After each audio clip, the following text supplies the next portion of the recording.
Taranja kickboxing eva zay anisan'ny kalaza tamin'ity taranja ity teto amitsika lasa ny ravinahitra tany Frantsa nandritra ny fotoana maromaro. Ankehitriny dia tafaverina eto Madagasikara izy ary mbola mieritreritra ny hitondra avo ny voninahim-pirenena eo amin'ity taranja ity. Nisy ny fanadihadiana manokana nataon'ny namana Zakinora Kotomanana mikasika ity tovovavy mpikiatroka kickboxing ity.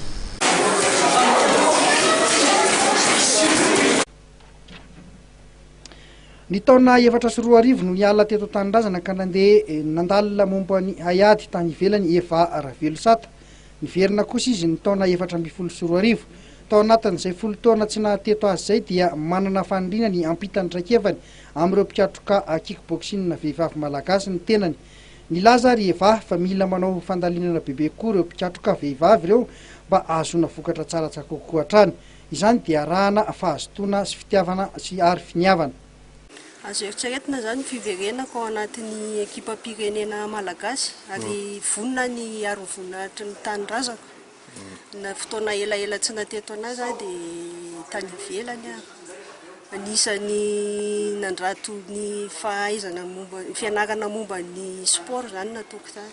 Dia amin'izao fahatongavako zao manana etaeta zany fampizara amin'ny tsika rehetrarehetra zany fa tsy ho tazomiko anasa amin'ireo.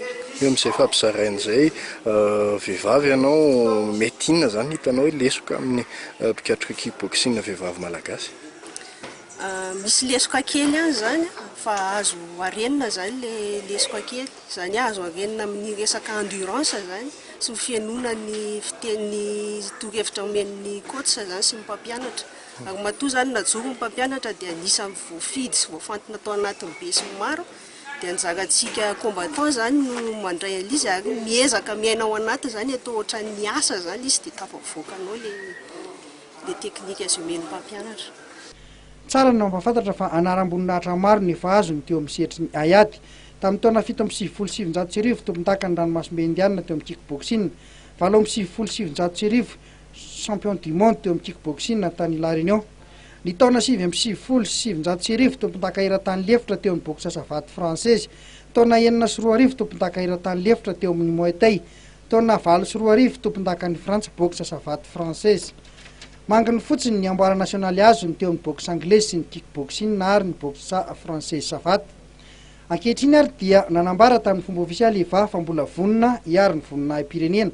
Hatramin'izay natongavany teto Madagasikara moa dia tsy nitsahatra ny nanao fanazarantena ny vehivavy tao amin'ny sisika volisarika ambany ity. Ity iviterana ity izay mitsangana ny taona 2024 ka mpanazatra sy teknisianina manana ny toerany eo amin'ny haiady no mampiofana ireo mpikiatroka maherin'ny zato ao aminy.